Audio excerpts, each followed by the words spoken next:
Hello everyone, and welcome to Classic Gaming Today, where we take a look at the gaming experiences of the past through the eyes of the present.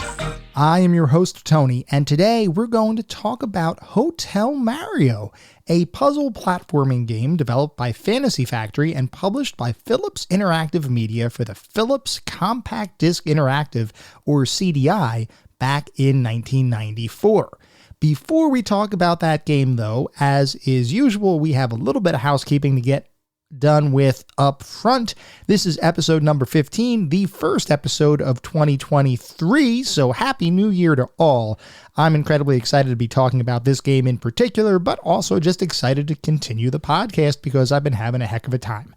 If anybody would like to reach out and provide suggestions, comments, feedback, if you have ideas about new games or old games that you want to hear about during the podcast, or just want to talk about gaming or technology in general, there's a couple of ways you can reach out to me. I have an email address, which is classicgamingtoday@gmail.com. I also have a Twitter account with the handle @ClassicGamingT. So if anybody would like to reach out, provide your thoughts, feedback, or suggestions, I am legitimately interested in hearing what you all think. For anybody who may be new, welcome. I do just want to go over real quickly what the anatomy of an episode is because, for the most part, each of our episodes follows a very similar format and structure. We always start by talking about the history and the historical context of the game in question. Where does it sit in the overall historical context of the gaming industry? And then after we talk history and how the game was made, we then go into a pseudo-review kind of section, and I call it a pseudo-review because it's not like we are assigning a specific point value to any game. But we do talk about the games from the perspectives that you would typically see in a review. Things like the graphics, the sound and the music, the narrative or story, if the game has one, overall playability and controls, and also how it feels to play the game today versus when it may have been released 20, 30, however many years ago. And we do all of that in order to reach a verdict as far as how the game holds up today. And to do that, we assign each game to one of several categories. At the very top of our list is the pantheon of classic gaming.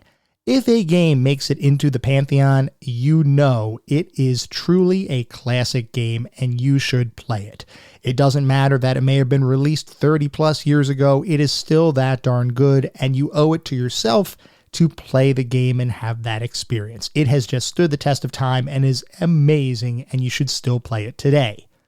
Just below the pantheon are our golden oldies. These are the games that don't quite reach Pantheon level. They are still really good games, and I still highly recommend that you play them, particularly if you have nostalgia for the game or you enjoy the genre. You should absolutely check them out. I mean, I think anybody should check out our golden oldies. They're just not quite at that Pantheon level. They may have aged a little bit, but overall, they are still worthwhile experiences that are definitely worth your time today. Moving on down the list, we reach our mediocre mentions. These are games, and now we start getting into the games where I can't really recommend that you play the games. These probably aged fairly poorly, might have had some issues to begin with. I can't in good conscience say go out and play these games because most likely there's something wrong with them where it just doesn't feel as good to play today. You may still have a good time if you particularly enjoy the genre or you have nostalgia for the specific game we're talking about. Certainly go ahead and try it out again, but I can't recommend these games to the majority of the population. And then finally, we reach the footnotes. These are the games that are best left in the annals of history. I have played them, so you don't have to. These games I cannot recommend anybody play. I mean, you certainly could if you want to. I can't control you, nor would I want to. But I cannot recommend any of these titles. They have either aged very poorly or they may not have been all that great to begin with. With that out of the way, we're going to start talking about the game of the day, that being Hotel Mario.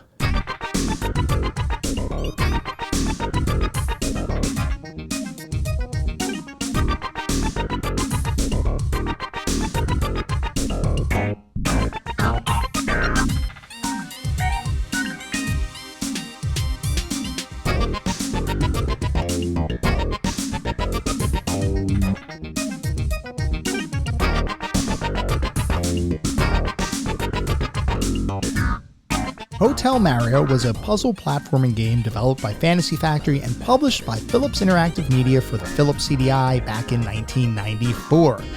So how did Nintendo allow one of its most prized characters, one of its mascot, its major mascot, to be licensed to a totally unrelated gaming system that wasn't even going to be developed by Nintendo itself? Well, there's a story here, and we're going to dive deep into this story. And it really involves three major players. There's Philips, which is a large multi-product company based in the Netherlands, and two Japanese juggernauts of companies, Nintendo and Sony. Interestingly, all three have worked together and against each other in various ways over the years. Sony and Philips, as an example, were the companies that jointly developed the concept behind CD-ROM technology, and they were responsible for the first audio CDs, which were conceptualized in 1980, and the first disc was released in 1982. Now, when we talk about CDs, especially today, now, I guess it's a little bit different today, truly today, because CDs as a thing are, I guess, a little out of fashion now because most music is streamed, most videos and games, a lot of games are digital now, so you don't always have CDs as the core way you're consuming your entertainment. But when we start talking about the kind of historical context around CD-ROM technology, specifically as it relates to games in the late 80s to 90s into the early 2000s kind of time frame, we kind of take for granted that CD-ROMs were always CD-ROMs, and that just was not the case. When CDs were originally conceptualized, the only CDs that you had out there were audio CDs, and audio CDs were just that. You couldn't really store data on discs. It was purely tracks of music. The actual way to formulate or to store actual data on the discs, which would become CD-ROM technology, was still years away at that point. And Philips and Sony would work together to develop multiple CD formats over the years, with one being known as the compact disc interactive format, otherwise known as the Green Book format. Now, I do want to take a minute to talk about these so-called rainbow formats. You may have heard of the term Red Book audio, which a lot of times when you're playing a game or when you're trying to get a game, some of them, especially in the 90s, would tout that they included Red Book audio, and it kind of sounded esoteric. It sounded kind of exotic. It's like, oh, Red Book audio. I absolutely want to play this game now because it probably has the most advanced audio out there.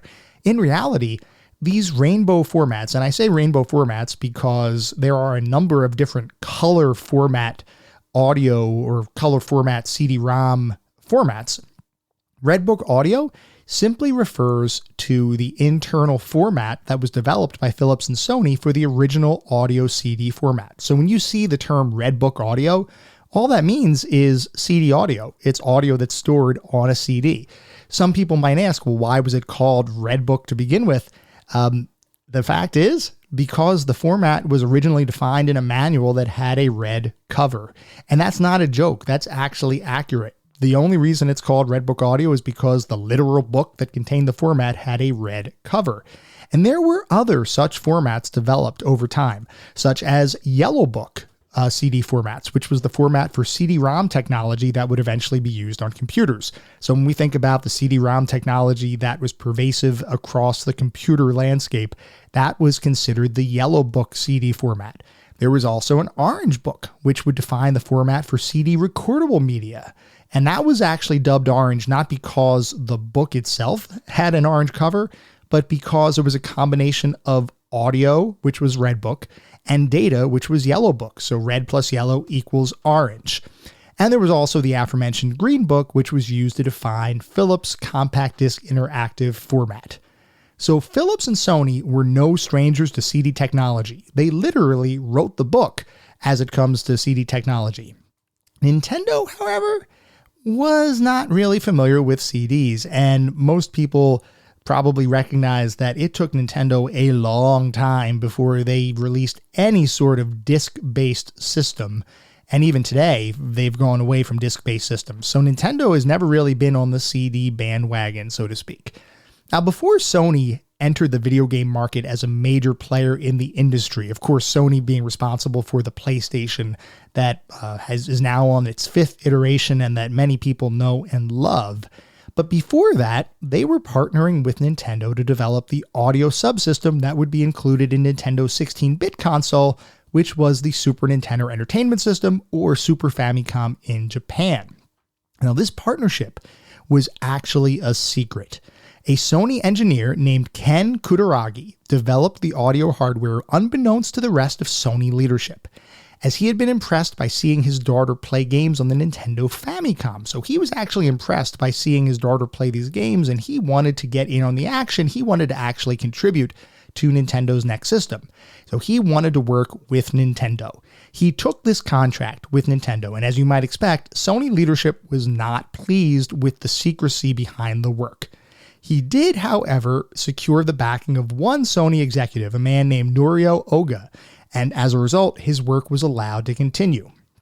The project and the collaboration between Sony and Nintendo would be a success and would lead Nintendo to want to partner with Sony again to develop a CD-based add-on for the Super Nintendo Entertainment System, with initial discussions on the related CD format, which was known as the Super Disc, occurring in 1988.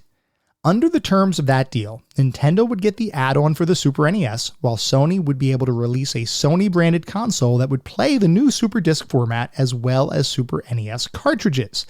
Nintendo believed that the deal gave too much control to Sony, though, in terms of how they could retain the rights to music and software released on the Super Disc format, and because of that, Nintendo reached out to Philips, once again in secret, to see if they could strike a deal. Philips, which was an original collaborator with Sony when they created the CD format, they had now become Sony's chief rival in the overall CD kind of environment. Now, Sony didn't realize that Nintendo was going behind their back to work out a deal with Philips. So when they got to the Consumer Electronics Show, or CES, back in 1991, they expected Nintendo to announce their previously agreed upon partnership. At the show, though, Sony announced their PlayStation, which was a CD-based console that could also play Super Nintendo titles, but when it came time for Nintendo to announce their partnership with Sony, they actually announced a partnership with Philips to create a CD-based add-on for the Super Nintendo. This absolutely shocked everyone, and the relationship between Sony and Nintendo never really recovered. Though, it did pave the way for Sony to completely strike off on its own to create what would become the Sony PlayStation. Ken Kutaragi, who was the individual, the Sony engineer, that had worked clandestinely on the creation of the audio subsystem for the Super Nintendo, would become the father of the PlayStation and was eventually named the president of Sony Interactive Entertainment, which was the entire video game division of Sony. I'd say both Sony and Kutaragi did okay for themselves in the long run. While Nintendo and Sony's relationship was souring, Nintendo's and Philips' relationship was just getting started. Philips, as we had talked about, was the original partner with Sony who developed CD technology and various formats in the early 1980s.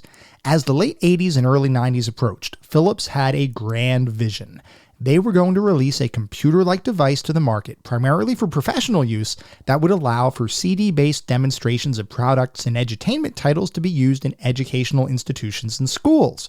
At the same time, as Philips was partnering with Nintendo to build an add-on for the Super Nintendo, it was readying the release of its own CD software-based system known as the Compact Disc Interactive, or CDI, to the professional market, which would launch in 1988. So the original focus for the Philips CDI was the professional market. It was designed to be a simplified version of a computer and was often used by individuals who needed to give demonstrations to people while on travel. Think about people like pharmaceutical companies or pharmaceutical reps that are traveling to doctors' offices to demo new treatments and drugs. The CDI was small enough that you could travel with it. Technically, I guess. I mean, it's still pretty heavy, but it was technically small enough that you could travel with it. But it was also powerful enough that it could display multimedia visuals and wow customers with these demonstrations. It didn't take long for Philips to realize that they could potentially take that system into the home market. So in late 1991, they released a version of the console to general consumers. This was priced similarly to PCs of the time, though it was still a little bit cheaper than what you would see in the personal computer market. The Philips CDI, when it was originally released to the home consumer, was around $799. Now, as you might expect, home adoption wasn't really happening. It was a little bit too expensive and a little bit less featured than what you would get in a typical PC. So the whole adoption from a home consumer perspective just wasn't really gaining any traction.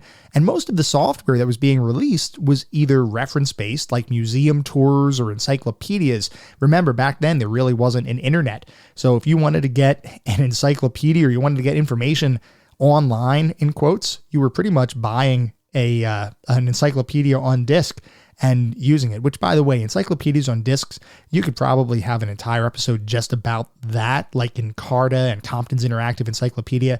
I used to love those things. By the way, I used to love just scouring the articles and watching the videos and listening to the audio in those.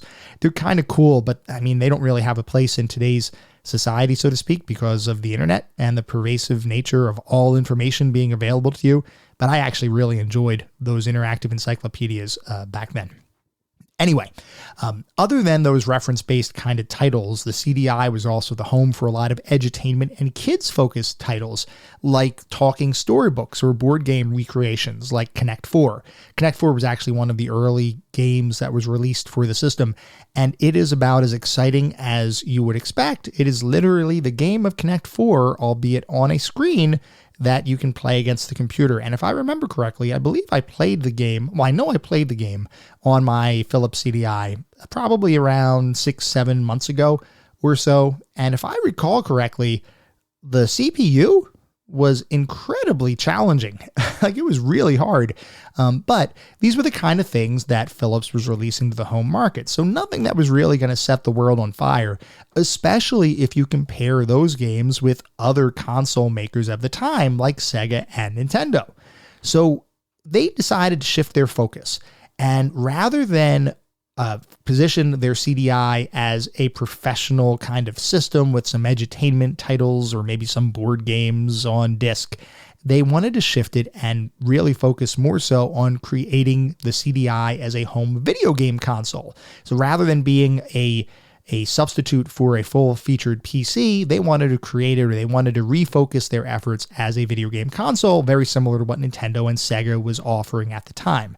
So in 1992, Philips began going really hard at the video game market, and they unveiled a slew of new full-motion video titles like Dragon's Lair, Mad Dog McCree, and others for eventual release on the system.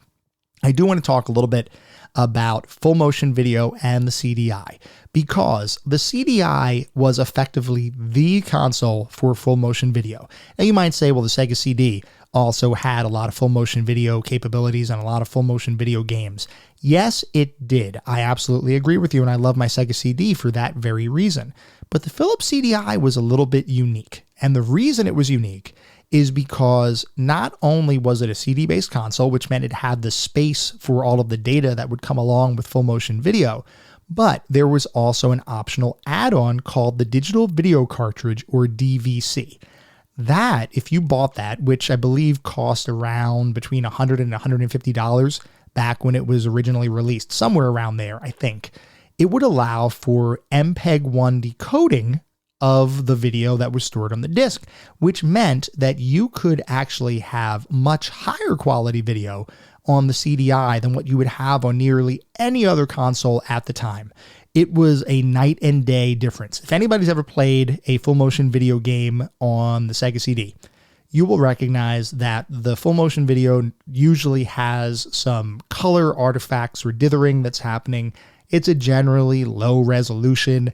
You know you're playing a game. It's not just a video. Whereas if you recall, or if anybody was frequented arcades back in the early 90s when a lot of the full motion video Laserdisc titles were out, like all of the American laser games with Mad Dog McCree and Crime Patrol and Fast Raw Showdown and all this kind of stuff. There were so many games out there, and on Laserdisc, the video quality was very high. You didn't really have that in the home console market because the Sega CD didn't have that capability. The Philips CDI did, though, with their digital video cartridge, and because all of the video could be encoded using MPEG-1 decoding or MPEG-1 encoding and then decoded by the digital video cartridge, you had the ability to actually have video that rivaled actual VHS tapes of the time, because DVD wasn't really a thing just yet. So if you watched a video or you played a game with full motion video on the Philips CDI, it was pretty much the best version of the full motion video game that you were able to get, even better a lot of times than what you would see on the PC, because even the PC didn't have MPEG-1 decoding built in to many of the systems. You had to have a separate add-on card that was typically sold by companies like Creative Labs to actually do that decoding. So a lot of times it was all software-based decoding or decoding on your CPU, which just wasn't as powerful. So the CDI was actually a very powerful system when it came to full motion video games. And as I think you guys are probably aware at this point, if you've listened to a few of these episodes, I love full motion video games. I don't know why. It's just one of those things where it hit that point in my life when they came out that I absolutely loved them and I just fell in love. So I love full motion video, which means by extension, I must love the CDI because most of their games or a lot of their games have full motion video capabilities. Anyway, we'll talk more about the CDI and the specific game we're talking about for this episode, and we'll see how I feel about that. But as we continue to talk about the CDI of the time, beyond the full motion video games, the system was also capable of playing digital video CDs in full screen, full motion video glory. You could actually buy digital video CDs. And once again, this was before DVDs were really a thing. You could buy these digital video CDs, play them on your Philips CDI, and get a really nice multimedia experience. It felt the video was smooth. It was very clear. It was crisp. It was just a really good experience. I do want to mention, however, that the CDI originally was not designed as a gaming device. It was designed as a content consumption device, basically a simple computer, like we talked about. It was really for a professional setting. They eventually released it for the home consumer, but it was still not designed from the outset for gaming. It was really designed for consuming content like the edutainment titles or watching videos or things like that. They didn't even offer traditional controllers as part of the base hardware bundles. When you would buy a CDI, when it originally came out, you would get a television style remote control with a little thumbstick included and some buttons that you could technically use for quote unquote gaming. By the way, those remote controls were absolutely horrible. So I do not recommend you try to play any game using those remote controls, but you can see that it was really designed for content consumption. It was not designed as a gaming device. And that's one of the reasons why a lot of the CDI games had limited interactivity. It just wasn't designed for it. Now, I do want to say that there were actually a number of peripherals that came out for the CDI as time went on that would make it a little bit more of a gaming kind of device. So rather than just having the television style remote controls, they eventually came out with actual game pads, a couple different versions of game pads. One that actually looked a lot like the Gravis, what's it called? The Gravis gamepad for PC at the time, which was kind of the standard for PC. There was one that was, I think, was it the UltraPad? Something like that. There was a controller for PC that basically was replicated as far as the format goes for the Philips CDI. There was also a version of the controller that looked very similar to the Sega Genesis controller and having 3 buttons across the side of the controller, like the ABC button that would be on the Genesis controller. Beyond those, there were also a number of other peripherals that came out. There was a trackball. There was actually a children's-based trackball that was brightly colored and oversized so that kids could actually use that to navigate games. There was also a mouse that was released, so you could kind of sort of use it like a computer, even though it wasn't really a full-featured computer in comparison to what would be out there at the time in the general computing industry. And then a couple of other gaming-based add-ons, one of which was, I believe it was called the Peacekeeper gun, which was kind of a light gun used for Mad Dog McCree and other similar kinds of titles by American Laser Games and other shooters like that. So there were a number of peripherals that would come out for the CDI that would extend its ability to have more game-centric interactions.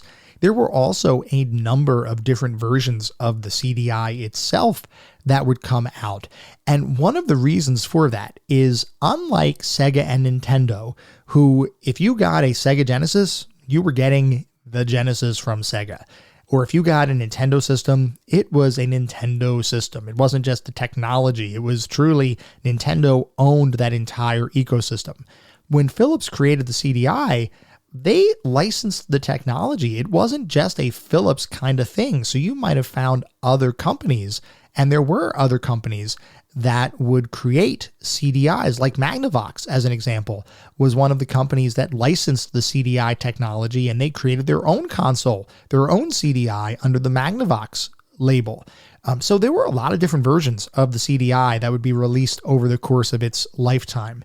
Some were very much focused on the professional market. A lot were focused on the home market. There were some that were actually portable in nature. I believe Sony even had a CDI version that was portable. Kind of crazy to think about around this time. It was just a very different kind of model than what most console manufacturers and most video game manufacturers were doing at the time. So around this time, Philips was entering the video game market. That was right as Nintendo was making a decision that it didn't really want to go through with a CD-based add-on for the Super Nintendo. So this was now the second time that their collaboration around a CD-based peripheral for the Super NES would fail. So Nintendo decided, we're just going to stick with the cartridge format, and anybody who knows about the history of Nintendo, their next console would be the Nintendo 64, which was also a cartridge-based system. It wouldn't be until the GameCube that Nintendo would go with a disc-based system, and even then, it went with its own proprietary disc-based system, which, because Nintendo is Nintendo. Now, even though Nintendo decided to not go through with the CD-based add-on for the Super Nintendo, they still had a contractual deal with Philips, and part of that deal was that Philips was granted the license to utilize Nintendo characters on their home console, the CDI. Now, the titles here would not be developed by Nintendo. They would be created by Philips or developers that they would hire to create these titles using Nintendo intellectual property. Nintendo would merely provide the rights to these characters.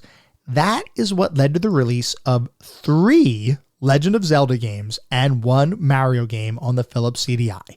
That Mario game would evolve into Hotel Mario, which was a platform puzzle game that would take the hero of the Mushroom Kingdom and assign him his hardest challenge yet, making sure every single door in a hotel was closed.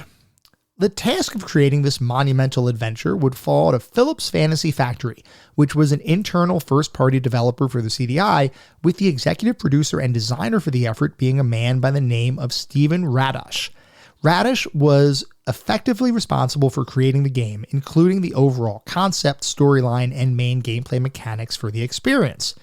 Now, there was actually a recent interview with Radash where he talked about the process of creating Hotel Mario, and during the interview, he noted that the team worked very hard to bring a worthwhile experience to the Philips CDI. They worked nights and weekends. They wanted to really develop something that players would enjoy. As the work progressed, Radash would routinely work with Nintendo to ensure that the game was capturing the essence of the Mario character and his world, and oftentimes various elements in the game were created based on reference materials that Nintendo had provided, similar to how licensing worked for the creation of DuckTales on the NES, which we had talked about previously. According to Radash, Nintendo was pleased with the overall development of the game and even went so far as to suggest that Nintendo thought there might have been an opportunity to release Hotel Mario on actual Nintendo hardware. That ultimately never happened. As with many games, though, overall development of the title evolved over time. The team began by creating a simple experience that basically involved moving Mario around the screen and opening and closing doors. The action was pretty slow, and Mario couldn't even jump, which to me sounds a little insane that there could potentially be a Mario title that didn't involve jumping of some kind. Anybody who's played a Mario title knows that one of his core mechanics is the ability to jump, and the early versions of Hotel Mario didn't even have that. Luckily, though, the daughter of one of the engineers on the project told him that this had to change, since it didn't feel like Mario at all. So as a result, gameplay was sped up and the ability to jump was added. As the team worked on sprucing up the gameplay experience, the task of creating fully animated full-motion video cutscenes fell to a Russian company named Animation Magic, who also contributed to the animations for the various Zelda games released on the CDI. We'll talk about these animations in a little bit more detail later on, but spoiler alert, they are not good. Interestingly, though, this is the same company that worked with Sierra to create some of the animations for King's Quest VII, The Princeless Bride, which had really well-regarded animations that a lot of people compared to Disney cartoons. So the company must have improved over the years since they worked on the CDI titles, because King's Quest VII was a lot better animated than what we would have seen, or what we did see, with the Zelda and Mario games on the CDI. Voice acting for Hotel Mario was completed with the help of both a talent agency for the male voices and a friend of the team for Princess Peach. The rest of the audio elements of the game, including the soundtrack and various sound effects, were completed as the game neared its final release date. And finally, with all of those elements in place, Hotel Mario would release on the CDI on April 5th, 1994. Its initial reception was actually surprisingly decent. In the short term, it was considered both a critical and commercial success. Various game critics praised the game's puzzles and visuals and noted that it was a fun experience. Some people did criticize the game's difficulty overall, but it didn't get horrible reviews upon release. That would change, however, as more and more people began to experience the game. In the years that followed, Hotel Mario would be widely recognized as one of the worst games ever made and would be absolutely roasted across the internet for its incredibly odd-looking cutscenes. Nintendo itself, despite being pleased with the development of the title, never commented publicly on it after it was released. It was almost as though they wanted to disavow any knowledge of the game, and Hotel Mario is certainly not considered part of Nintendo's Mario canon. Now, I do want to say, for what it's worth, I get the impression that the Hotel Mario team did in fact want to create a quality title, but it seemed like they were restricted by the fact that the Philips CDI wasn't really designed for a lot of interaction in games. That's why full motion video titles were so prevalent on the system. Full motion video titles, generally speaking, have less interaction, but high quality video. And that was the sweet spot. That was CDI's strong suit, was less interaction, higher quality video. That was, if you wanted to kind of put a caption on the CDI box, that could have been the caption, and that would have encapsulated what the CDI was really strong at doing. So I do have to give some credit to the team for creating something on the CDI that resembles a traditional game on other platforms. If anybody ever tries to look at the CDI game library, there are not a whole heck of a lot of truly interactive gaming experiences. There's certainly some, but the system just wasn't designed for it. So Hotel Mario, regardless of its various pitfalls or the things that they may not have done well, they did actually create an interactive experience on the CDI that resembled a typical game. And Radosh even said that if he could do it all over again, he would have loved to make the game more complex. It's just that the underlying CDI hardware didn't allow for it. Hotel Mario would be the only Mario game released for the CDI, though there was one other game in development called Super Mario's Wacky Worlds that was a more traditional Mario platformer that would never see a full release. Prototypes do exist on the internet though, and if you have CDI, you can burn a copy today to see what that could have been, because the CDI has absolutely no copy protection on the system at all. If you own a CDI, you can literally burn any disc you want and play it on the system. Not that I would condone that from a legal perspective, but just for everybody's reference, the CDI has no copy protection at all. Obviously, Hotel Mario didn't really impact Mario's legacy. Mario remains one of the biggest pop culture icons in video game history, and we are about to, in the very near future, see a brand new Mario adventure on the silver screen coming up with Chris Pratt providing the voice of the iconic plumber. We'll see how that one goes. But regardless of that, Hotel Mario did not negatively impact Mario's overall legacy. Nintendo, despite never releasing a CD-based add-on for the Super Nintendo, would continue to find success in the industry and is still relevant today as their success with the Nintendo Wii, the DS line of portable consoles, and the current Switch system has demonstrated. Philips as a company would stick around in the video game market until around 1996, after which it would pretty much abandon the CDI altogether, though it did license the technology out to a bunch of other companies, like we had talked about, to continue making the console, and third-party publishers kept releasing titles for it for several years thereafter. Interestingly, the CDI would remain a pretty big deal in the Netherlands, which I'm assuming is because Philips is actually based in the Netherlands, so they themselves have a very strong Dutch heritage within the company. While I don't think Hotel Mario will ever be remembered as a premier Mario experience, the circumstances that led to its development are nonetheless a critical piece of gaming lore and history. The console wars brought about a number of oddities in the 90s, and I must say, there might not be many all that more odd than seeing the superstar Mario relegated to what is effectively a hotel bellman for the entire game. It's almost like a fever dream, but it did, in fact, happen.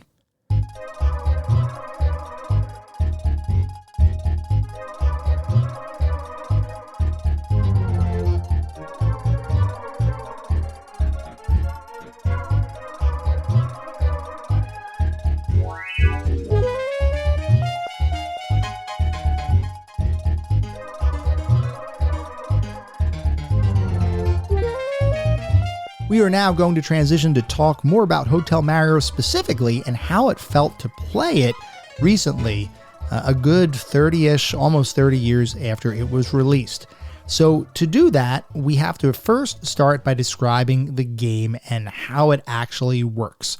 So, as with many Mario titles, your goal is to save Princess Peach. Peach has been kidnapped by Bowser, as is often the case, and you must solve the mystery of her disappearance and find her and save her from Bowser.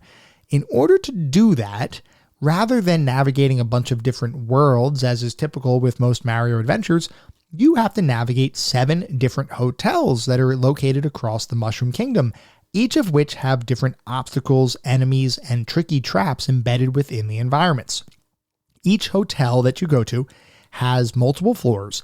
There are 75 total levels in total throughout the game. So across those 7 different hotels, there are 75 levels.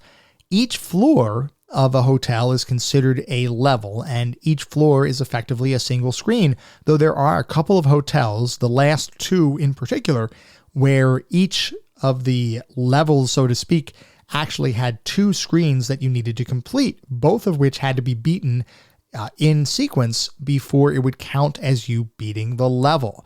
So it definitely got more complex and more difficult as the game went on. As far as the actual act of playing the game, the main gameplay loop consisted of you walking around a series of floors within a given hotel level, and each of those floors had a number of doors that you would have to close. And the goal was to make sure every single floor or every single door on a single screen would be closed, which would then kill all the enemies or destroy all the enemies that were left on the screen and enable you to move on to the next level of the game. Now, to do that, you would have to navigate, and as you would go into different rooms, you might be able to find power-ups like mushrooms or fire flowers. By the way, the fire flower is absolutely overpowered in the game. If you can get the fire flower, do not lose it because it is absolutely an overpowered item and makes the game dramatically easier if you can acquire that particular power-up. So as you go through the game, you may open up a door and you may find a power-up. Opening a door may, in fact, have an enemy spawn on you or near you and charge towards you that you will have to either avoid or jump on to kill or shoot with your fire flower power in order to destroy the enemy. Some of those doors had enemies, some had power-ups, others did absolutely nothing. There were some doors that were kind of secrets where if you opened it and entered the room, all of the enemies on the screen would die. Other doors would neutralize all of the traps on a given floor of a hotel. So there was some variety there. And moving between the floors in a given screen, you would navigate via elevators. So if you went into an elevator, it would, generally speaking, take you up to the next floor it may or may not be the direct next floor. And some of the screens within the different hotels, you would enter the elevator on, say, floor 1, and that would then bring you up to maybe floor 4. So there was a little bit of trying to figure out and recognize what the patterns were in order to be able to navigate the screens effectively as you were trying to close all the doors. Now, at the end of each of the hotels, there was a boss fight that had its own special level and its own extra difficulty because you had to beat these bosses. The way to beat the bosses, very similar to the rest of the game, you had to make sure that all of the doors in a given screen or on a given screen were closed. You could hop on the boss's head, you could make them kind of sort of fall off the screen, but they would always come back, and they would usually barge through one of the doors and leave it open that you then have to reclose at some point. And that was fairly typical of the rest of the game because as you would navigate on a given floor, there were enemies that would try to stop you. Each of those floors had multiple platforms of the levels like we were talking about where you had to navigate, but there was no collision detection whatsoever between those platforms, which meant if you jumped too high and there was an enemy above you, you would potentially bump your head right on that enemy, even though there was a ceiling above your head. So there was no collision detection there. You would jump and you would bump into those enemies. And I will say a number of the floors had a lot of enemies running around. And it was very easy while you're trying to avoid one enemy on your immediate platform to accidentally jump too high and hit your head on another enemy, die, and then have to redo the entire level. That was a major source of frustration, by the way, as I played the game. We'll talk more about that in a couple minutes. One of the other areas of what I guess how they tried to introduce challenge in the game is you may close a door and then it may be reopened by an enemy at some point. And there are some levels where you may have to close the door 3, 4, 5 times before you eventually get it to stay closed. And even then you have to move relatively quickly because there is a time limit for every single level. Now you can save in between levels, and even though you have limited lives with the ability to save the game, it doesn't really matter. You can just restart from whatever level you last saved it. So there is a bit of that functionality there where even if you mess up, you really don't lose all that much progress, though there are some floors which are absolutely horrible to try to beat because of the way it's designed or the number of enemies that they have or the types of enemies that they have combined with the traps on the floor. It's just sometimes not a very fun experience. Definitely a little bit of frustration creeps in as you play the game. So before we start talking more specifically about things like the graphics, the sound, the narrative, all that good stuff, I do want to take a look at the back of the box because, as was often the case when games came out around this time, you didn't always have magazine reviews to go off of. You didn't always have the internet available to be able to look up additional details, and certainly not gameplay videos. So a lot of times when you would buy these games, you would go off of what the box said and what the marketing team for the game put together. So for Hotel Mario, the back of the box says, an original Mario Brothers game available only on CDI. Bowser has taken over the Mushroom Kingdom. He's captured Princess Toadstool and is holding her in one of the 7 hotels in the kingdom. Only you and Mario can free the princess, but you'll have to battle Koopas, Power Bombs, Bonsai Bill, Spiny Monty, Pat the Bat, and other nefarious nasties. And then there's a bunch of other, the same exact text, albeit in different languages, because Philips CDI was fairly well known and used across the world. There were also a couple of screenshots on the back of the box, and it does say produced by Philips Fantasy Factory and licensed by Nintendo. So we are now going to talk more specifically about the individual elements of the game, and we're going to start by talking about the graphics. The game actually looks pretty good. The characters were detailed, the environments were effective and nice to look at. Animations in the game were actually pretty smooth and appeared to run at 60 frames per second. Honestly, the game looked fine. The game looked good. The cutscenes, however, oh no. Oh no. They were not. They were not good at all. They looked so bad. And this isn't just present day me talking, obviously. Nowadays, we have such a high quality of animation and video production, and we just take a lot of stuff for granted because in today's world, it's just dramatically better than what it used to be. These cutscenes were bad, not just from today's perspective, they were bad from the perspective of anybody who's ever tried to draw something.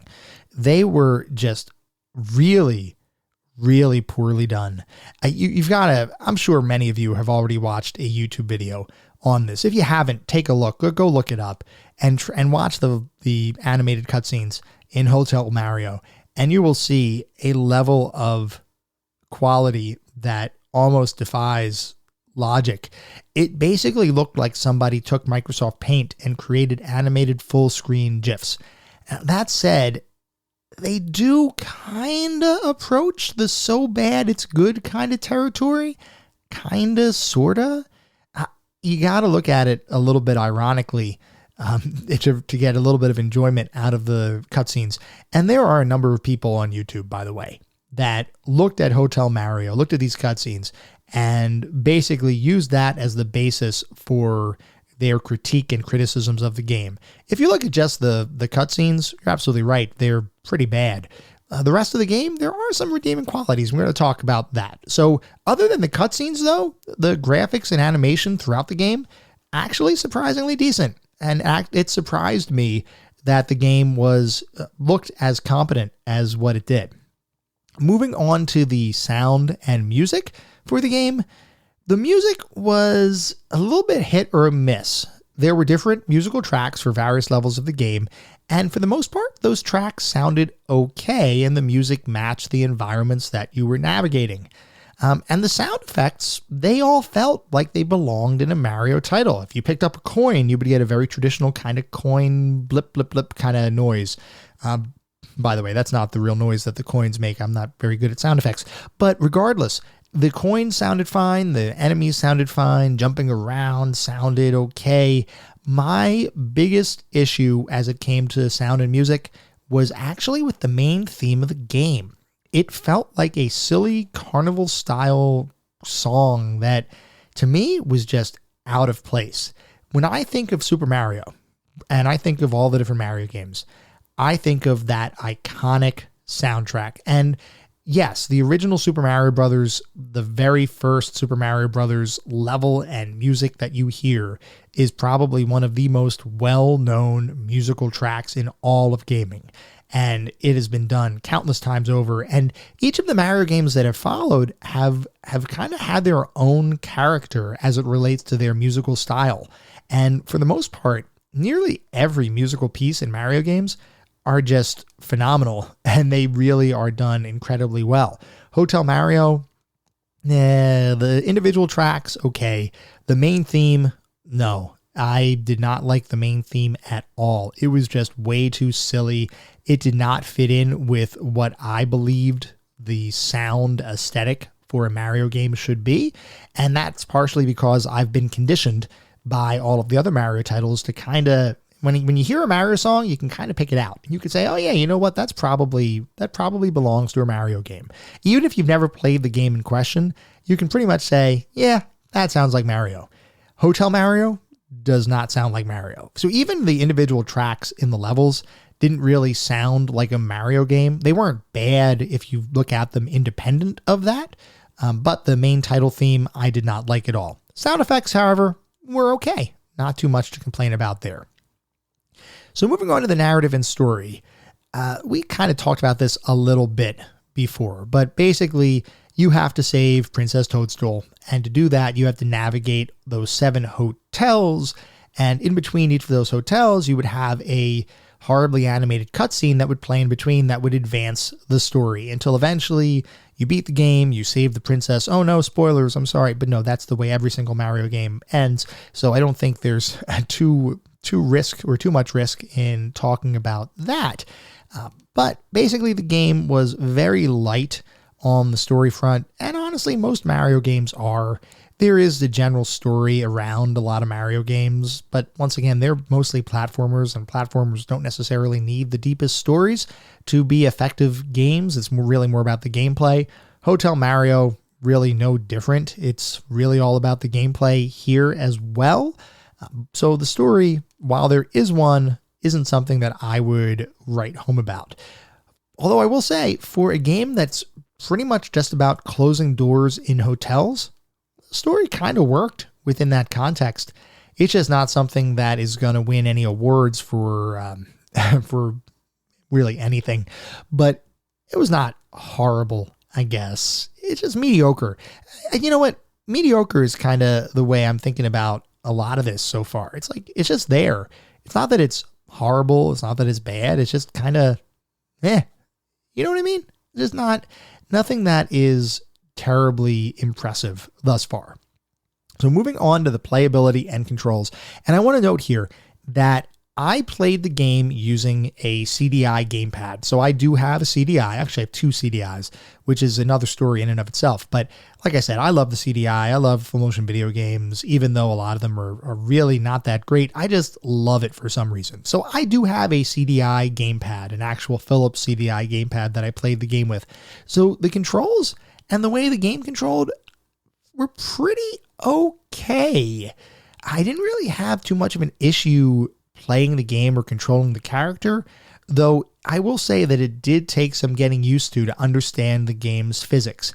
The physics in the game and the inertia for your characters and the jump distance and the jump height and all that kind of stuff, that took a little bit of getting used to because it is not the same as a traditional Mario experience. It was something that did require a little bit of learning and a little bit of development of muscle memory to be effective in the game.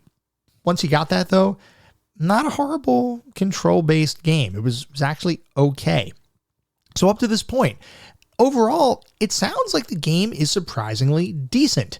So if all of those individual elements were not so bad, why did it feel absolutely awful to play the game? And you know what? I got to take that back. It didn't feel absolutely awful, but there are a number of issues that we need to talk through. And the first one I want to discuss in depth is the difficulty of the game. It was all over the place. The early hotels in the game were fine. Maybe they're a little bit too simple, actually, but they really weren't all that bad. But there were a couple of hotels that were considerably more difficult than others. And I want to talk very specifically about two of the hotels in the game, because there were a couple times where I really felt like banging my head into a wall just to numb the pain, because it was just that bad.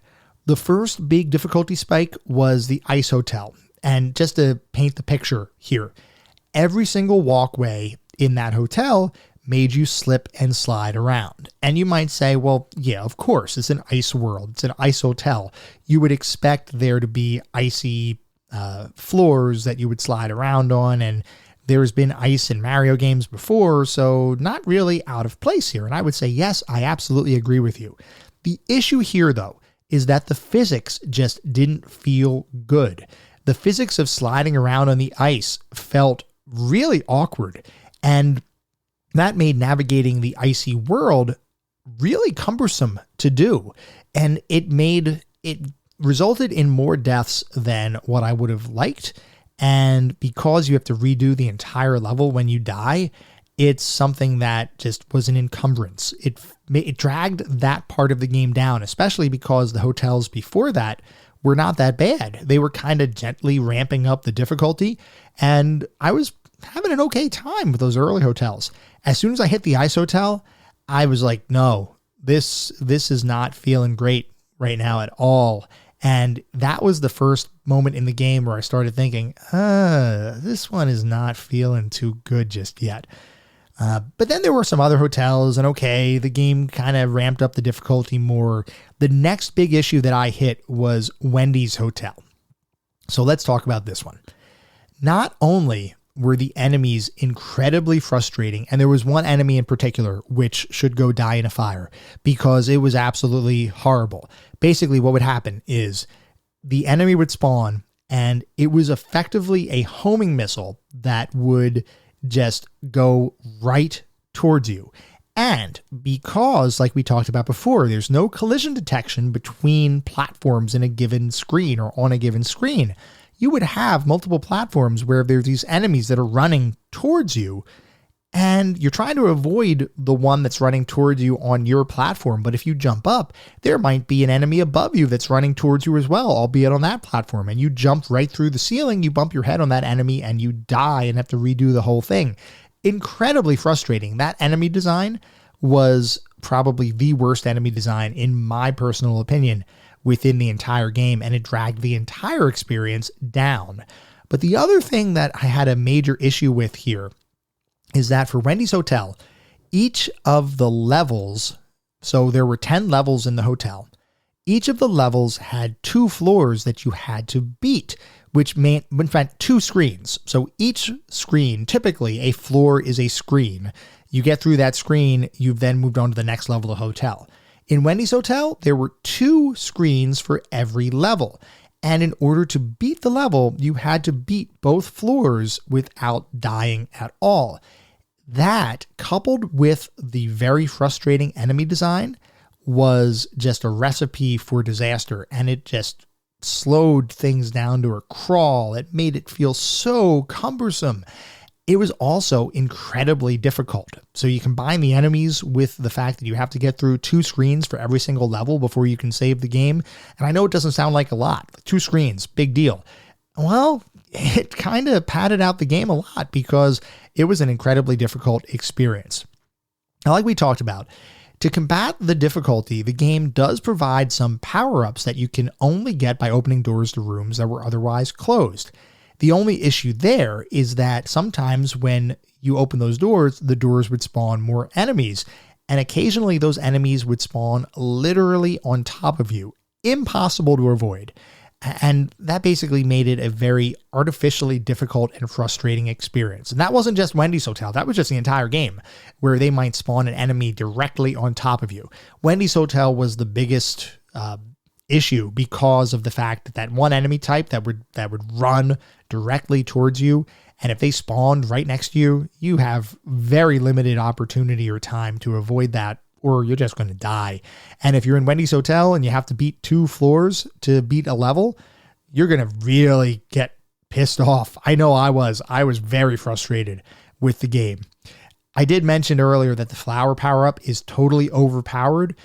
It is actually incredibly overpowered. If you can get the flower power-up, just hold on to it. Do not lose that thing. Just stand in a corner and fire some fireballs and just keep going. Do not lose that power up. It is the elixir of life. It enables you to do things that would otherwise be incredibly frustrating. Now, that being said, you can't really count on that because you will get hit by other enemies. You will lose the power up. It will be a frustrating experience. But if you can get that flower and you can hold on to it for a little bit, the game for a certain period of time actually becomes fun. Anyway, other than those difficulty spikes, the biggest issue was mostly that the game becomes tedious to play pretty quickly. There just aren't enough combinations of closing doors and avoiding enemies that can make the experience fun over 75 levels of gameplay, especially considering that 25 of those levels, the 10 in Wendy's Hotel, and then 15 levels in the final hotel, Bowser's Hotel, both contained double the screens. So at the end of the day, you have to beat 100 screens worth of just closing doors. And a lot of times those doors would be reopened by enemies multiple times, and it just created a very tedious experience to play the game. I do want to say, though, that there were some floors that were legitimately fun to play. And the ones I loved, and I didn't use that word lightly, I loved a couple of floors where the game turned into almost like a pseudo bullet hell kind of game, where bunches of enemies would be flying around that you had to be avoiding or jump on top of to kill, and they would come from diagonal directions on all sides, and you really had to kind of time your movement and time your jumps effectively. It wasn't about like a homing kind of thing like what we talked about with the enemies in Wendy's Hotel. It was just a bullet hell kind of experience, and those were surprisingly fun. It was actually fun to try to avoid the creatures that were flying around. Sometimes you have to pause and then start moving. Sometimes you have to hide in a room to let them fly by, because one of the mechanics, we didn't really talk about it. We said you can go into the rooms, but you can actually stay in a room indefinitely until an enemy passes, and then you can come out and then continue to navigate the world. The one area that kind of doesn't work is on the boss fights, because bosses can go in the rooms after you and destroy you. So other than the boss fights, you can kind of hide away and for the most part be safe. So there were some floors, a handful, not all that many, that were legitimately fun to play. And I feel like if they would have doubled down on that mechanic, kind of that bullet hell mechanic kind of view, and ramped up the difficulty there, you might have had a really fun game on your hands. But I can honestly say that independent of those few levels that I legitimately enjoyed, most of the game's concept and just the game as a concept wore out its welcome around 20-ish levels into the experience. It just didn't sustain itself for the long haul. And for what it's worth, and for everybody's awareness, I did in fact play the entire game on a Philips CDI using Philips CDI peripherals. It was not that great. So where does it sit? Did it reach our pantheon of classic gaming? Well, no, it did not. I'm sure you could guess that. Hotel Mario is really an example of a game where the sum of its parts actually is less than the individual components of the game. If I look at the graphics, the sound, the controls, I look at those individually, there's nothing particularly glaring to complain about, other than the animated cutscenes, which, as I was playing through the game, legitimately made me reconsider a number of my life choices. But other than the cutscenes, the problem here is really the overall concept of the title and the design and implementation of that concept. It's just not fun, other than certain small sections of the game.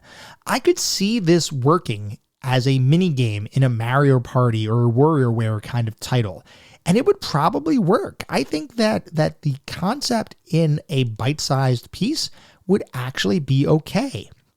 As a standalone title, though, I was so bored by the end that I couldn't wait to finally beat Bowser and finish the game.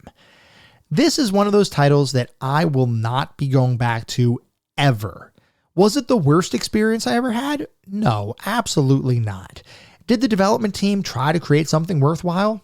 Yeah, I legitimately think they did. And I believe anyone who jumped on the meme bandwagon to claim that this was a truly awful game that nobody should be playing ever, they didn't really give it a chance. I think they saw those animated cutscenes and just decided to jump on that bandwagon and make fun of the title. There are parts of the game that work. It's just not that good of an experience in aggregate. I just want to be clear though. You do not need to play this game. You should not play this game, at least not to completion. If you want to play the first couple of hotels just to see what it's like, you may actually have a little bit of fun. But after that, it becomes an exercise of perseverance rather than actual enjoyment. For those reasons, I believe Hotel Mario should remain a footnote in gaming history. It's an interesting piece of history, sure, especially as it relates to the Nintendo, Sony, Philips love triangle that ultimately led to the creation of the Sony PlayStation, a Super Nintendo CD add-on that never happened, and an incredibly limited computer-like device being marketed as a video game console. But as a game, I'd steer clear. There are many other Mario experiences that you all should play. Hotel Mario, however, is not one of them.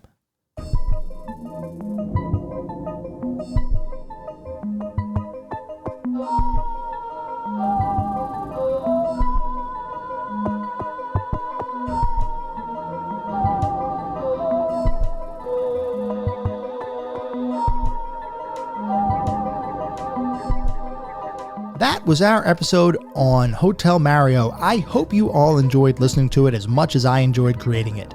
If you'd like to reach out and let me know how we're doing or give me some feedback, advice, suggestions on future topics to cover, there are a couple of ways you can reach out to me. I do have a Twitter handle, which is @ClassicGamingT. I also have an email address, which is classicgamingtoday@gmail.com. So if you have any advice or would just like to talk about classic games or classic technology in general, shoot me a note. I am definitely interested in having the discussion.